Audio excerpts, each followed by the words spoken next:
Today, Bitcoin falls to the $63,000 level to cap off a week of losses.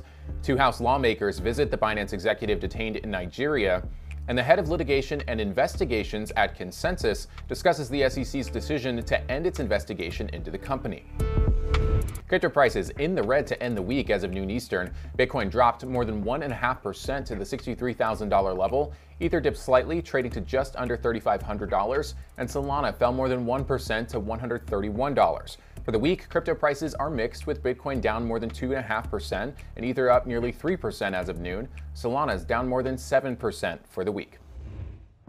All right, let's talk about the top stories. Two U.S. lawmakers visited the Binance executive detained in Nigeria, and they're calling for his release. Representatives French Hill, a Republican, and Chrissy Houlihan, a Democrat, visited Tigran Gambaryan in prison while in the country to discuss anti-terrorism efforts. In a post on X yesterday, Hill said that Gambaryan is being wrongfully detained and should be freed. The congressman said Gambaryan is suffering from malaria and double pneumonia while being denied access to adequate medical attention. In a video in the X post, Congressman Hill said that he asked the U.S. Embassy to advocate for the humanitarian release of the Binance exec because of, quote, horrible conditions in the prison, his innocence, and his health.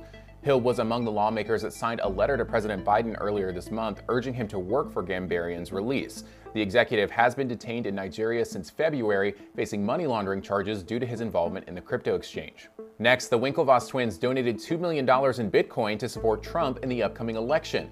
In a post on X yesterday, the founders of the crypto company Gemini said they each donated $1 million in Bitcoin to support the candidate. Tyler Winklevoss wrote that President Biden's administration had, quote, openly declared war on crypto and that Trump was pro-Bitcoin, pro-crypto, and pro-business. We reached out to President Biden's campaign for comment but didn't hear back right away.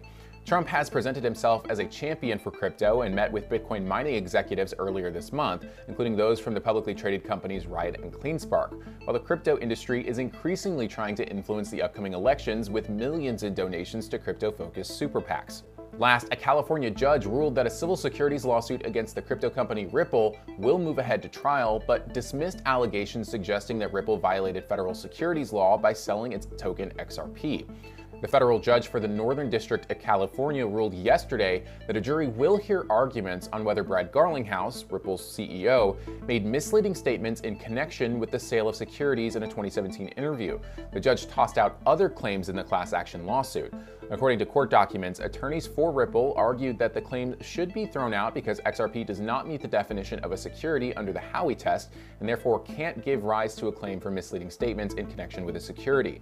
In yesterday's court document, the judge said that Ripple argued that the court should follow the reasoning of Annalisa Torres, the federal court judge for the Southern District of New York, who ruled XRP did not meet all the points of the Howey test when sold to retail participants on crypto exchanges. That ruling was considered a partial victory for Ripple.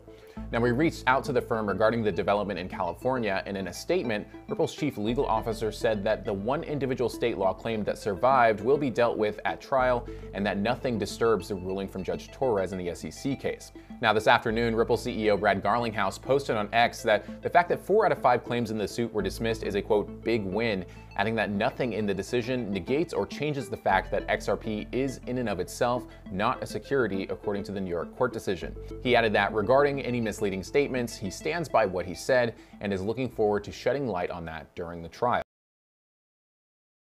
All right, for our main story this week, Consensus said that the SEC closed its investigation into Ethereum and won't pursue enforcement action against the company. Crypto World's Talia Kaplan spoke with Laura Brookover, head of litigation and investigations at Consensus, about the development and whether the crypto firm still plans to pursue its lawsuit against the agency. I want to discuss a big development for Consensus this week. In a blog post on Tuesday, Consensus announced that the SEC notified you that the agency is closing its investigation into Ethereum 2.0 and will not pursue an enforcement action against the crypto company. This development came after the Wells notice Consensus says it received from the SEC and the lawsuit filed by Consensus a couple of months ago, alleging regulatory overreach by the regulator. What was your reaction to this latest development, and what do you think it signifies for the industry as a whole? Well, we were very pleased to receive the letter noting that the investigation into Ethereum 2.0 had been concluded and that it was concluded without charges against Consensus. It's the right result. It's the result that should have happened a year ago. It's a result that we're trying to seek in our lawsuit. So we're very pleased that this happened. But of course, the fight isn't over. The Ethereum investigation was just one of 3 investigations that Consensus has been facing and that are the subject of our lawsuit in Texas. And so what do you think this development signifies for the industry, if anything at all? Well, it's hard to say. The letter itself was very short. It was very clipped. It said only that the investigation was concluded, no charges were being brought, but it even resisted it disclaimed us drawing any conclusion from it, such as, that they found that Ether was a commodity and not a security. So although it's welcome that the investigation is over, it doesn't go far enough to provide the sort of transparency that the industry really needs as to why the SEC has closed this investigation and how that decision is relevant to the many other investigations and enforcement actions that are ongoing. So although we're pleased with the result, it just doesn't go far enough. So what happens now? Do you still plan to pursue your lawsuit against the SEC? And if so, what's the main reason for moving forward with the suit? I know Consensus sued the SEC back in April to, quote, defend the Ethereum ecosystem, according to blog posts. But now that the agency is closing its investigation into Ethereum, do you think moving forward with this lawsuit would still be an important step for Consensus and the crypto industry at large?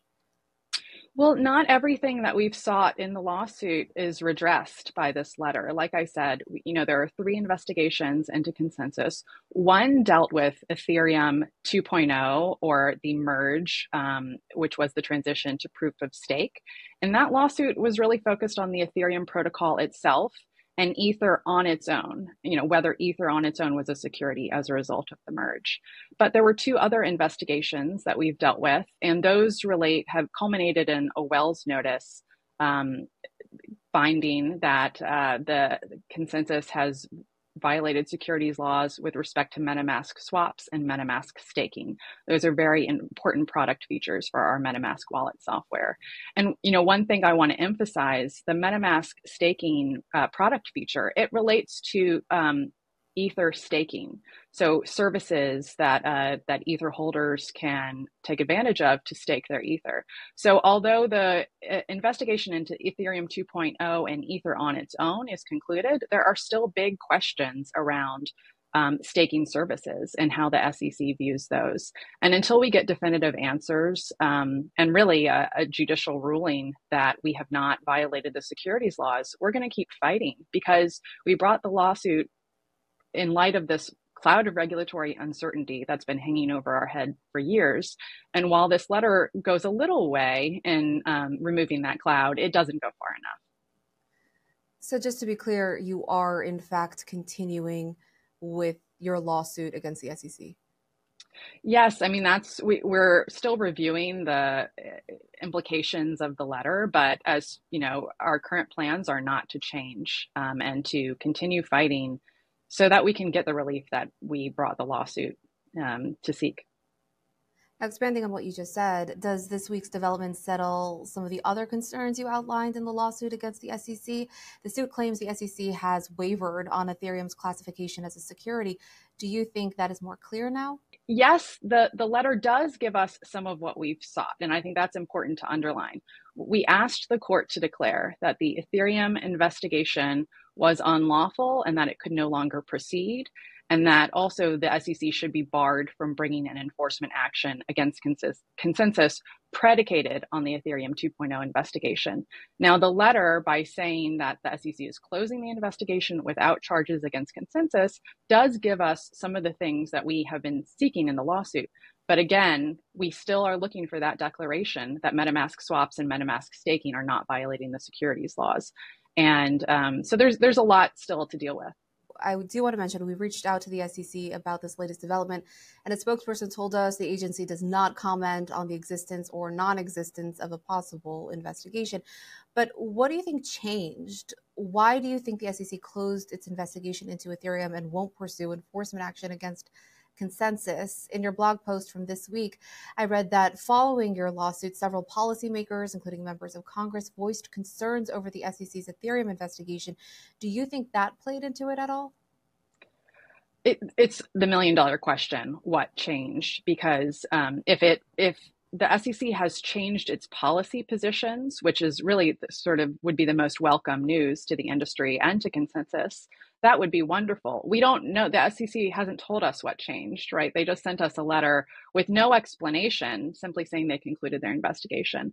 I have to think, though, that just if you look at the timing and the chronology of all this, that the Ethereum investigation was full bore before we brought our lawsuit. And then after we brought our lawsuit, there was mounting pressure from members of Congress, from others in the industry who previously had been unaware of this investigation. You have to think that that did lead to the SEC backing down on the investigation. But it would be really useful for everyone to know what the SEC's considerations were, what they concluded as a result of the investigation, what facts they found, what determinations were made, and we haven't heard anything like that yet. Brookover also discussed what she thinks about the SEC approach of